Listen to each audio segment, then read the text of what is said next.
आजपर्यंत कुठलाही कसलाही संपर्क झालेला नाही। तालुक्याचे पोलीस प्रमुख SDM आणि तहसीलदार सोडले तर एकही अधिकारी इकडे फिरकलेला नाही। पुढं मोबाईल बंद करा, पुन्हा चालू आहे मोबाईल पुन्हा चालू आहे। इकडे राजरत्न आंबेडकर असं म्हणाले नकली ओबीसी आहे।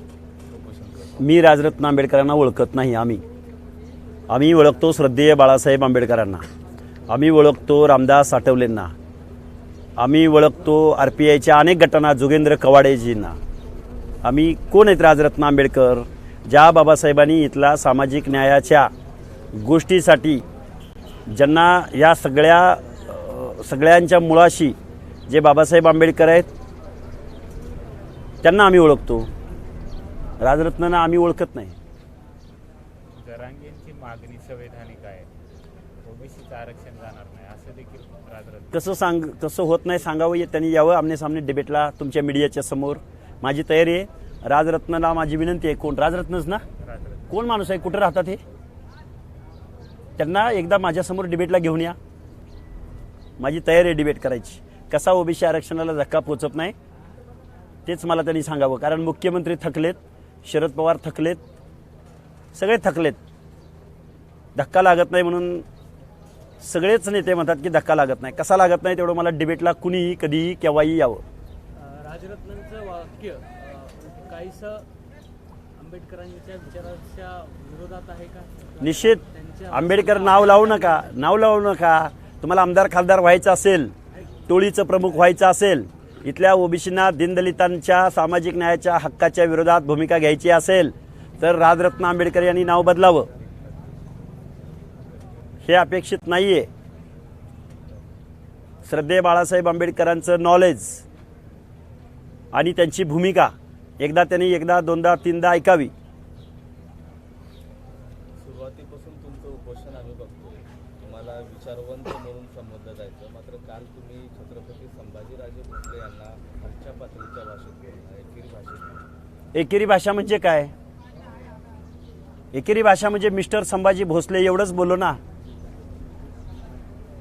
का काना मात्रा पुढं जोडला? आणि तुम्ही आम्ही ओबीसी आहोत, आम्ही साळीमाळी कोळी तेली म्हणजे आटकर धनगर वंजारी बंजारा आहोत म्हणून हेच जरांगे बीडच्या सभेमध्ये छत्रपती शिवरायांच्या पुतळ्यासमोर सार्वजनिक ठिकाणी छगन भुजबळांना काय बोलले? म्हणजे आम्ही ओबीसी बांधवांनी तुमच्या शिव्या खायच्या आणि आम्ही फक्त नावाचा उल्लेख केला, एवढं जमतंय? म्हणजे दलिताच्या लोकांना, ओबीसीच्या लोकांना काहीच इज्जत नसते, काही स्वाभिमान नसतो। तुम्हाला नाव घेतलं तरी एवढं झोंबतं आणि तुम्ही आम्हाला शिव्या देता आणि मीडिया दाखवते। तुम्ही मीडियानी बीप केलं का तो शब्द? ॲज इट इज दाखवला। मग तुम्हाला शिव्याच दाखवायच्या होत्या तर आमची एक काल बंजारा माता भगिनी आली होती, त्यांच्या शिव्या दाखवायला पाहिजे होत्या। जरांगे असा कपडे काढून पळाला असता। शहाजी बापू तुमच्या मतदारसंघातले तुम्ही दोघं मित्र आहेत असं त्यांनी दावा केला। ती जुनी क्लिप आहे, त्यावर बोलणं उचित होणार नाही। ती जुनी 4-5 वर्षापूर्वीची क्लिप आहे, ती आता काल योग्य नाही। आता मित्र आहेत का त्यांना विचारा, मग बोलू आपण। छत्रपती संभाजीराजांबद्दल तुम्ही बोलल्यानंतर स्वराज्य संघटना ही आक्रमक झालेली आहे, तुम्हाला इशारा दिला, त्यांनी आव्हान केलं। काय मारणार आहेत आम्हा दोघांना? गोळ्या घालणार आहेत? गोळ्या घालणार आहेत? मारणार आहेत आम्हाला? सांगावं। आम्ही असेच आहे, आम्ही कुठेही फिरतो। गोळ्या घालणार असतील तर त्यांनी यावं, गोळ्या घालाव्यात आम्हाला। आंदोलनाला बॅरिकेड लावलंय कुठतरी पोलिसांकडून आंदोलन दाबण्याचा प्रयत्न होतोय।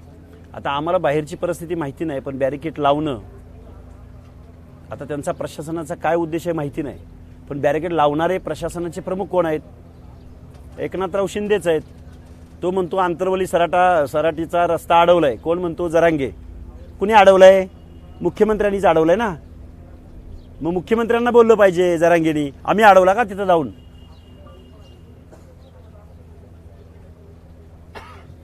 काही काल जालना किंवा मराठवाड्यामध्ये जवळपास 3 आत्महत्या झाल्या मराठा संघटना, म्हणजे बाबा आम्हाला आरक्षण मिळालं पाहिजे, त्यांची त्यांच्या पत्रातून काहींनी चिठ्ठी देखील आता संविधानिक भाषेत बोलतो.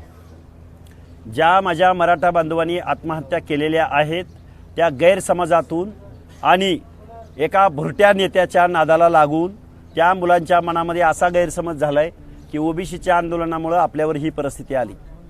ओबीसीचं आरक्षण याला जबाबदार नाही, तर या महाराष्ट्रामध्ये आत्तापर्यंत आमदार, खासदार, मंत्री, मुख्यमंत्री जे राहिली, ज्यांनी प्रत्येक तालुक्याला संपत्तीचं केंद्रीकरण केलं, ते जर विकेंद्रीकरण केलं असतं, शरद पवारांनी दरोडेखोरांची टोळी निर्माण केली, काँग्रेसनं संस्थानिकांची टोळी निर्माण केली, भाजपनं नाव घेतलं ओबीसीचं आणि परत त्याच टोळीच्या सरदारांना परत मोठं केलं. इथले राज्यकर्ते जबाबदार आहेत, ओबीसी बांधव नाही. परत हात जोडून कळकळीची विनंती आहे, ओबीसी रिझर्वेशन पॉलिसीसाठी, सामाजिक न्यायाच्या योजनासाठी 1% बजेट फुले शाहू आंबेडकरांचा महाराष्ट्र देत नाही. मिस्टर जरांगे, तुम्ही ओबीसीत येऊन 1% तुम्ही काय काय घेणार, किती येईल वाट्याला? आम्ही एवढी ओबीसी बद्दलची एवढी संवेदनशीलता दाखवत असेल तर मराठा बांधवांनी ज्यांनी आत्महत्या केलेत त्यांच्याबद्दल आमच्यात संवेदनशीलता नाही का? कृपया अशा कुणी आत्महत्या करू नयेत. वास्तव समजून यावं. जबाबदार ओबीसीचे नेते नाहीत, ओबीसीचं आरक्षण नाही. जबाबदार आमदार, खासदार, मंत्री शरद पवार, अशोक चव्हाण, पृथ्वीराज चव्हाण, उद्धवजी ठाकरे ही सगळी जबाबदार आहेत मंडळी. काही मराठा समाजातली सुशिक्षित मंडळी याकडे हेतूच दुर्लक्ष करत आहेत का? मराठा समाजातील त्यांचं फेल्युअर आहे. निवडणुका जिंकण्यासाठी शरद पवारला मुद्दा उरलेला नाही. निवडणुका जिंकण्यासाठी या लोकांकडे, काँग्रेसच्या नेत्यांकडे, उद्धवजींकडे मुद्दे उरले नाहीत. मुद्दे उरले नाहीत म्हणून जाती जातीत असलं बुजगावणं उभं करायचं, लोकांमध्ये भ्रम पैदा करायचा आणि लोकांमध्ये डिवाइड अँड रूल, इंग्रजांची रणनीती वापरणारे Sharadchandraji Pawar, divide and rule. OBC मध्ये 3.5% धनगर आरक्षण घेत असताना आम्ही एसटीला आमचा पाठिंबा आहे आणि एसटीचं आंदोलन, एसटीच्या आंदोलनाकडे द्या ना, डिक्लेअर करा ना, धनगराचं एसटीचं रिझर्वेशन डिक्लेअर करा, मग आम्ही ओबीसी आंदोलनाची भूमिका ठरवू. हाय हिम्मत शरद पवार, जरांगे, हाय हिम्मत धनगरांना एसटी डिक्लेअर करायची, करा डिक्लेअर. उद्यापासून ओबीसी आंदोलनाची भूमिका ठरवू. ओबीसीच्या आंदोलनात फूट पाडू नका. आजपर्यंत तुम्ही भुजबळ साहेबांना टार्गेट केलं, आता तुम्ही धनगरांना टार्गेट करायच्या भानगडीत पडू नका. ते तुम्हाला सोसणार नाही, पेलवणार नाही. काय म्हणता तुम्ही? बळीराम खटकेंना हाणलं. याबरोबर तुमच्यात काही दम असेल, हिंमत असेल तर अख्ख्या महाराष्ट्रात गावागावात वेशीवर उलट टांगेन. हे बोलायची वेळ आली. संविधानिक भाषा तुम्हाला कळत नाही म्हणून आम्हाला ही आक्रमक भाषा वापरावी लागते, कारण आम्ही बांगड्या नाही भरलेल्या. पंढरपुराचं जे आंदोलन सुरू आहे, उपोषण सुरू आहे, त्याचा अल्टिमेटम संपलेला आहे. आज मेळावा, अहो, धनगराचं आंदोलन, ओबीसीचं आंदोलन, एससीचं आंदोलन, नाभिकाचं आंदोलन, हे एकनाथ शिंदे काय महाराष्ट्राचे मुख्यमंत्री आहेत का? ते मराठ्यांचे मुख्यमंत्री आहेत. आणि एक वाक्य सांगतो तुम्हाला कळणाऱ्या भाषेत, जे आमदार, खासदार, मंत्री, मुख्यमंत्री वागतायत त्याची डेफिनेशन सांगतो. एकही आमदार, खासदार बंडू असो, नाहीतर भुमरे असो, नाहीतर कल्याण काळे असो, नाहीतर संभाजी भोसले, मिस्टर संभाजी भोसले असो, हे ओबीसी आंदोलनाकडे येत नाहीत. तर याची डेफिनेशन काय आहे अख्ख्या महाराष्ट्राला सांगतो. मीडियाला विनंती आहे, ही डेफिनेशन महाराष्ट्राला सांगा. मराठ्यांसाठी, मराठ्यांच्या करवी चालवलेलं हे राज्य आहे. इथं ओबीसीला इज्जत नाही. ओबीसीनी शिव्या खायच्या, ओबीसीनी घर जाळून घ्यायची, ओबीसीनी कायदा कानून पाळायचा, ओबीसीनी कायदा सुव्यवस्था पाळायची आणि अंतरवली सराटी देऊन बसला. रस्ता अडवला. कुणी अडवला रस्ता? रस्ता मुख्यमंत्र्यांनी अडवला. त्यांना विचार ना, आम्हाला काय विचारतो रस्ता अडवला म्हणून? आम्ही राहत नाही का? हे गाव आमचं आहे. आम्ही बसायचं नाही? आम्ही कुठं जाऊन बसायचं? या प्रश्नाची उत्तर हवेत आम्हाला.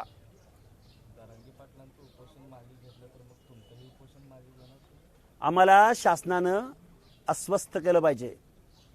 आम्हाला सांगितलं पाहिजे की बाबा असं होत नाही तर कसं होत नाही ते पण सांगितलं पाहिजे. असं होत नाही तर ते कायमच सांगतायत आणि एक कळत नाही आम्हाला. महाजन म्हणालेत रात्री कुठल्याही समाजाला धक्का न लावता कसा लागत नाही ते सांगावं ना. यावं एकदा डिबेटवर, मीडियाच्या समोर कंबाईंड प्रेस घ्यावी. मीडियाला विनंती आहे, आम्ही एका बाजूला बसतो आणि त्यांनाही एका बाजूला बसवा, मागणाऱ्यांनाही बसवा आणि शासनकर्त्यांनाही बसवा. 54 लाख नोंदी तुम्ही केल्या म्हणताय, सरपंचाची लिस्ट देताय तुम्ही, एवढ्या लोकांना ऍडमिशन भेटलं म्हणून सांगताय तुम्ही आणि म्हणताय ओबीसीला धक्का लागला नाही.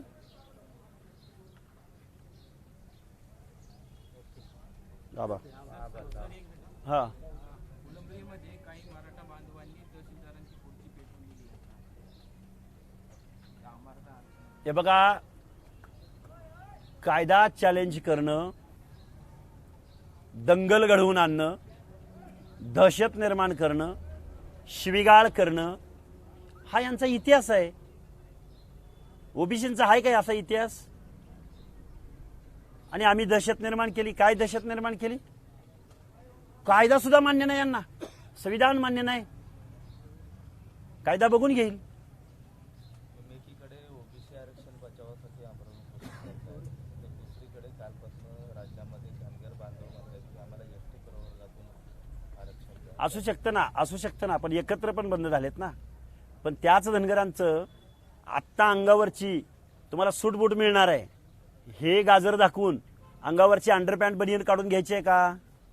तुम्हाला बंगला मिळणार आहे म्हणून आत्ता आमची झोपडी काढून घेणार का तुम्ही? द्या ना बंगला पहिला, आम्ही शिफ्ट होतो बंगल्यामध्ये.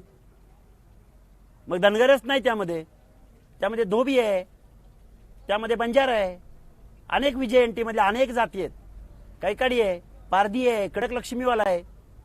100 जाती शिफ्ट होतील, 100. आम्ही प्रवर्गाची भाषा बोलतो, आम्ही कुठल्या जातीची जातीवादी अभिनिवेशाने बोलत नाही. 450 जातींची भाषा आम्ही बोलतोय म्हणून लोकांचा प्रतिसाद आहे. संभाजीराजे जरांगे पाटलांच्या भेटीला आल्यानंतर तुम्ही आग पासड करताय, मग तुमचे ओबीसीचे नेते तुमच्या भेटीला आले नाहीत म्हणून असं सर्व होते, असाही सूर चर्चेचा. हे बघा, ओबीसीचे नेते येतील नाही येतील, ओबीसीचे नेते येतील किंवा नाही येतील, जोपर्यंत आमच्या ओबीसी नेत्यांना जरांगेची भीती वाटत राहील तोपर्यंत तुमच्या मानगुटीवरचं हे भूत उतरणार नाही. ओबीसी नेत्यांना हात जोडून विनंती आहे, अरे त्यांच्या मताची त्यांना काळजी आहे, तुमच्या मताची काळजी घालवा ना यांना. ओबीसी नेते हो, यू आर रिप्रेझेंटेटिव्ह, तुम्ही आमचे प्रतिनिधी आहात. अरे तुमच्या मताची भीती बसू द्या ना यांना, पडतील एकदा सगळेच्या सगळे. तुमच्या 60% या ना, जनतेमध्ये फिरा ना, खरा ना 18 पगड जातील ना एकत्र. आम्हाला मतच मिळत नाही, आम्हाला मतच मिळत नाही, तसं आता नाही अजिबात चालणार. 60% लोकांना एकत्र घेण्याची भूमिका ओबीसी नेत्यांनी घ्यावी. त्यांच्या मताची तुम्हाला भीती आहे आमदार खासदार व्हायचंय म्हणून? कसले तुम्ही प्रतिनिधी आमचे? तुम्हाला सुद्धा रस्त्यावर उतरून या 18 पगड जातीच्या आरक्षणाच्या संरक्षणार्थ गोपीनाथराव मुंडे प्रमाणे ठाम भूमिका घ्यावी लागल. पंकजाताईंना सल्ला ओबीसीच्या सर्व नेत्यांना, तुम्ही कार्यकर्तृत्वाला जर चुकलात, राजधर्म जर विसरलात तर तुम्हाला खाऊन टाकतील, तुम्हाला सळोकी पळो करून सोडतील, तुम्हाला सरपंच होऊ देणार नाहीत.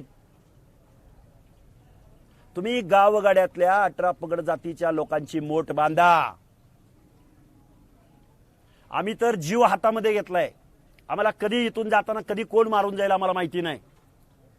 पण ज्यांना ज्यांना फेसलेस आयडेंटिटी असणाऱ्या ओबीसीचं नेतृत्व म्हणून महादेव जानकर, कधीतरी लाईनवरती या. अजिबात तुम्ही जर कर्तव्यच्युती केली ना तर तुम्हाला तुमची जागा जनता दाखवेल. आम्ही इतरांवर टीका करतोय असं नाही. तुम्ही तुमचं कर्तव्य पार पाडा, नाही तर ओबीसी इथून पुढच्या कालावधीमध्ये बिथरलेला आहे. छगन भुजबळ असतील, धनंजय मुंडे असतील, कुठेतरी मराठा नेत्यांपुढे हातबल झाले. हातबल व्हायचं नाही, कारण कर्तृत्वाला कमी पडलो की हातबल व्हावं लागतं. तुम्ही या मायक्रो ओबीसी, मेजर ओबीसी, भटके मुक्त जाती जमाती यांच्या मनामध्ये जर विश्वास निर्माण केला असता तर तुम्हाला या असल्या खुळप्या माणसाला घाबरायची गरजच नव्हती ना. कोण आहे जरांगे? तुम्ही त्याला घाबरता? मानगुडीवर बसलेलं भूत तुमचा जीव घेईल. ओबीसी नेत्यांना हात जोडून विनंती आहे, तुमच्या मताची दहशत महाराष्ट्राच्या विधानसभा गदा गदा गदा गदा हल्ली पाहिजे. अर ओबीसी बिघडलाय, हीच माणसं तुमचे पाय धरतील. शेवटचा प्रश्न, राजरत्न म्हणाले ओबीसीचे आंदोलक जे आहेत देवेंद्र फडणवीसचे एजंट आहे असा आरोप केला. मग राजरत्न काय शरद पवारचा एजंट आहे का? राजरत्न तुला आमदार व्हायचं का? अरे काम करून आमदार हो ना. नको त्या गोष्टीचा फॉलो करून आमदार होता येतं का? मी मानतच नाही, कोण आहे माहित नाही मला. मी श्रद्धेय बाळासाहेब आंबेडकरांच्या भूमिकेचं समर्थन करतो. मला राजरत्न कोण आहे माहिती नाही. आबा बोलो.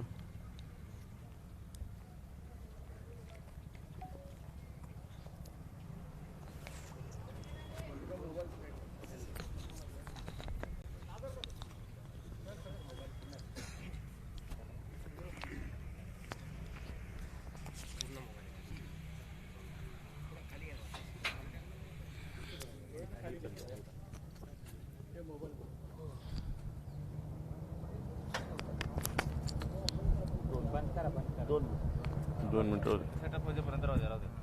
सेटअप होईपर्यंत राहू द्या. काय माहिती आता जरा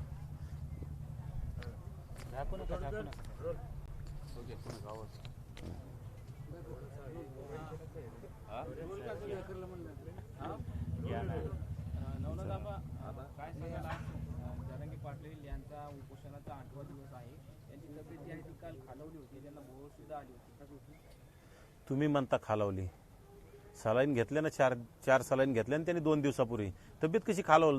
सलाईन घेणाऱ्या माणसाचं उपोषण एकतर त्या दिवशी सुटलेलं आहे आणि उपोषण सुटल्यावर विनाकारण बेडवर पडून नौटंकी करणं हे अजिबात लोकांना आवडत नाही. परंतु आता त्यांच्या सहकाऱ्यांना आवडत असेल, त्यांना आवडत असेल तो विषय वेगळा आहे. सरकार त्यांचं आहे, मुख्यमंत्री त्यांचा आहे, आमदार त्यांचे आहेत, खासदार त्यांचे आहेत, त्यांना आवडत असेल.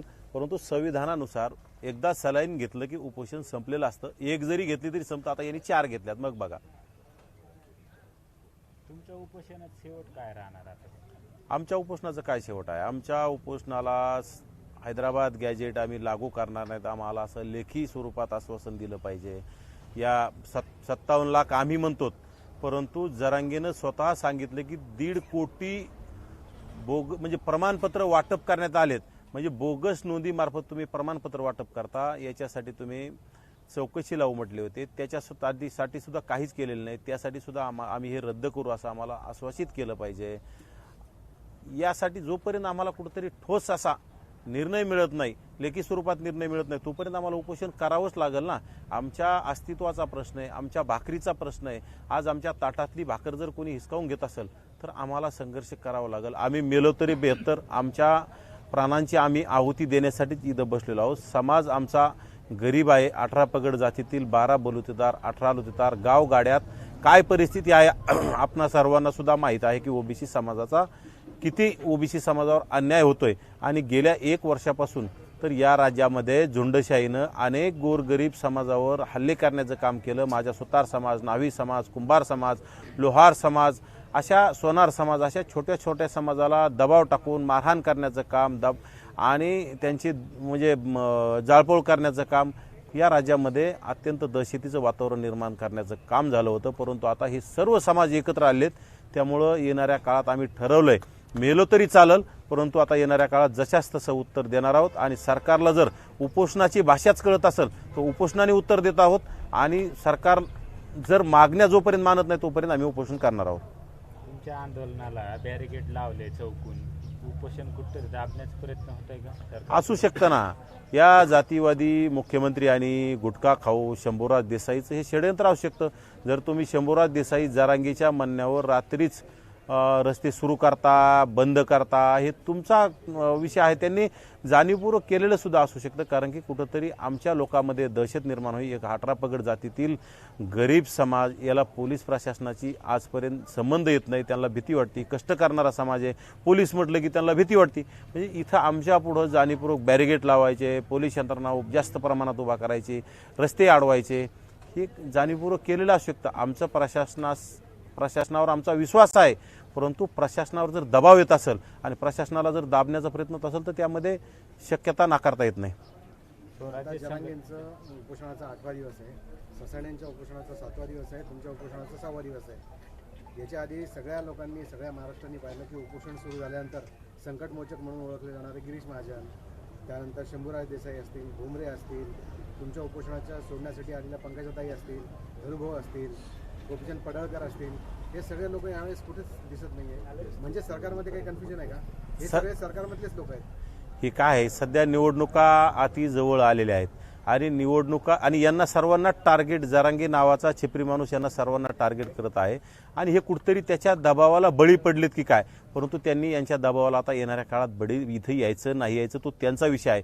त्यांच्या दबावाला त्यांनी अजिबात पडवू नये, कारण की आता ओबीसी समाज 60% असणारा ओबीसी समाज एकवटलेला आहे. ओबीसीलाच मतदान करणार आहे आणि मराठा अजिबात ओबीसींना मतदान करणार नाही. हे मराठा त्यांना मतदान करीन हे त्यांनी त्यांच्या डोक्यातून काढून टाकावं. त्यामुळं गिरीश महाजन साहेब असतील, ताईसाहेब असतील, आमचे सगळेच ओबीसी नेत्यांना मी विनंती करतो, यायचं तर आले तरी ठीक आहे, नाही आले तरी आम्हाला काही आमचा आग्रह नाही, कारण की ते त्यांच्या मतदारसंघात निवडणुकींच्या तयारीसाठी व्यस्त आहेत, कारण त्यांना वारंवार टार्गेट केलं जात आहे.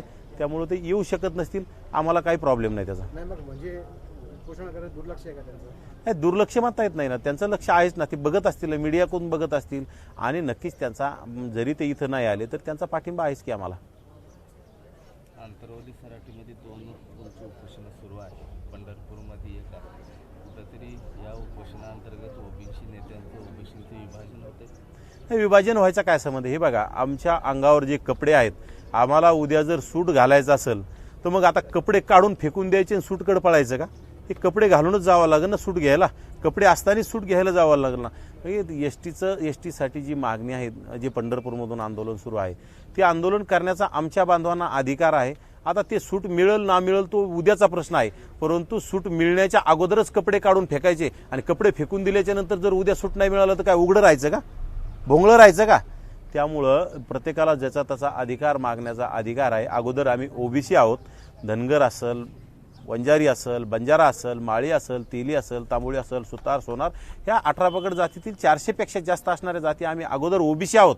यातून जर आम्हाला नवीन काहीतरी चांगलं भेटत असेल तर मागण्याचा अधिकार आम्हाला डॉक्टर बाबासाहेब आंबेडकरांनी दिला आहे आणि तो आम्ही मागितलाच पाहिजे. परंतु आम्हाला हे सुद्धा टिकवणं गरजेचं आहे. आम्ही त्यामुळं सर्व मिळून आम्ही हे सुद्धा टिकवण्यासाठी हे आरक्षण, आमचं 27% आरक्षण आमच्यामध्ये घुसखोरी होत आहे, ती थांबवण्यासाठी आम्ही हे उपोषण करत आहोत. 6 दिवस होत आहेत, आणखीन एकही शिष्टमंडळ शासनाचं तुमच्याकडे नाही. उद्या मुख्यमंत्री अमित शहांचा दौरा छत्रपती संभाजीनगरमध्ये मराठवाड्यामध्ये आहे, तुमच्यापासून 80 किलोमीटरवर आहे. अल्टिमेटम हे बघा, आम्ही मागासवर्गीय, इतर मागासवर्गीय घटकातले असल्यामुळं आमच्याकडे जाणीवपूर्वक प्रशासन असेल, मंत्रिमंडळ असेल, यांचा दुर्लक्ष करण्याचं काम होत आहे.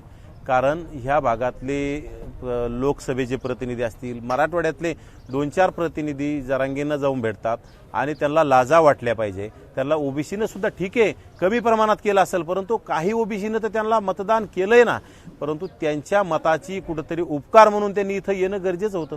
परंतु तुम्ही जरांगेला अगदी 2 किलोमीटर 1.5 किलोमीटरच्या अंतरावर जाऊन भेटता आणि आमच्या आंदोलनाकडे दुर्लक्ष करण्याचं काम करता. या परभणीचा बंड्या, या बीडचा बजरंग, कल्याण काळे, हे असे आमदार जर, हे खासदार जर इथे येऊन दुर्लक्ष करत, नक्कीच ते त्यांची जात दाखवून देण्याचं काम करतात.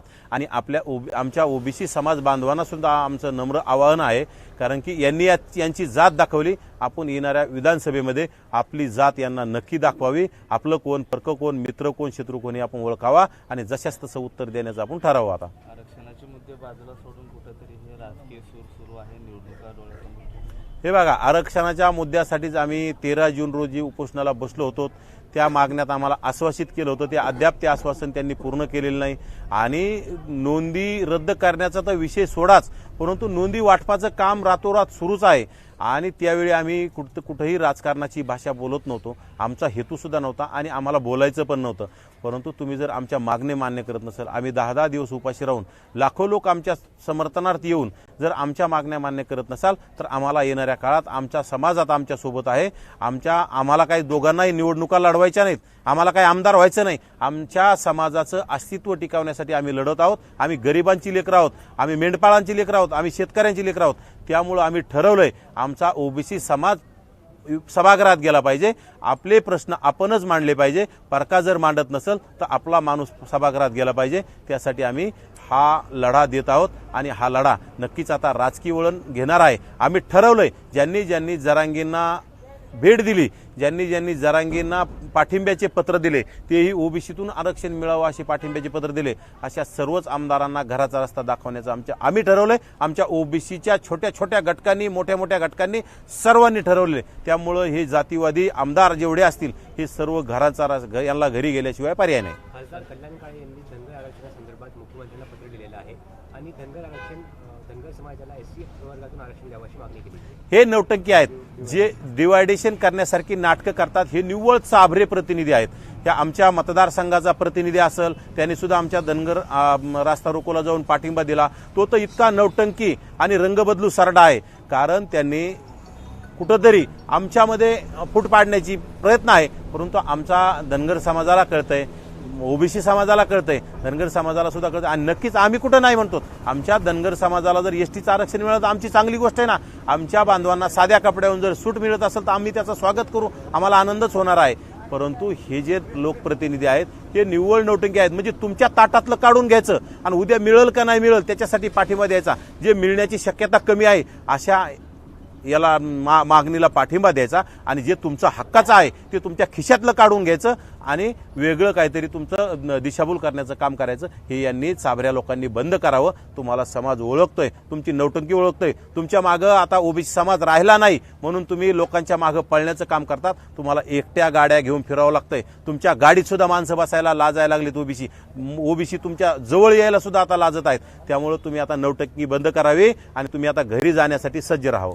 लक्ष्मण हाके आणि नवनाथ वाघमारे यांनी 4थी आघाडी तयार करावी आणि तमाम बारा बलुतेदार, आलुतेदार आणि ओबीसींचं जे आहे ते पुरस्कृतपणे एक रथ पुढे न्यावा अशी जनसामान्याची मागणी आहे. हे बघा, आम्हाला या राज्यातील जातीवादी आमदार आणि ओबीसीतील काही जरांगेंना जाऊन भेटलेले आमदार हे सुद्धा आमचे नाहीत. यांना सर्वांना घराचा रस्ता दाखवायचा आहे. जरांगेला ज्यांनी ज्यांनी पाठिंबा दिला असेल ते आमचे असेल किंवा मराठ्यांचे असेल, यांना आम्ही घराचा रस्ता दाखवायचा असेल आणि लोकांची तयारी असेल तर वेळ पडल्यावर आम्हाला काय हरकत आहे आम्ही आघाडी केली तर, पण ते वेळ पडल्यावर आम्ही नक्की बघू, विचार करू. शेवटचा प्रश्न, स्वराज्य सेनेने तुम्हाला दोघांनाही एक आव्हान दिलेलं आहे कालच्या वक्तव्यावर, कसं बघता? हे बघा, त्यांना काय आव्हान आहे, आम्ही दोघंच जाऊ. त्यांनी कुठं बोलवायचं, कुठल्या चौकात बोलवायचं, कुठल्या गावात बोलवायचं, कुठल्या घरी बोलवायचं, हाके सर आणि आम्ही दोघं जाऊ. आम्ही गरिबांची लेकरं आहोत, आम्ही नंगे आहोत. आम्हाला काही आमच्या चौकशा लागत नाहीत, आमच्या जवळ काही नाही. आम्ही जे आहोत आज इथं बसलेलो असेच आम्ही तिथं जाऊ. त्यांना काय करायचंय त्यांनी आम्हाला करावं. कोणाला गोळ्या घालायच्या असेल आम्हाला गोळ्या घालाव्या, कोणी आम्हाला तलवारीने मारायचं असेल तलवारीने मारावं. कारण हे डॉक्टर बाबासाहेब आंबेडकरांचं संविधानाचं राज्य जर त्यांना नष्ट करायचं असेल तर ते त्यांनी ठरवावं. आम्ही तिथं जायला तयार आहोत. एबीपी माझा, उघडा डोळे बघा नीट.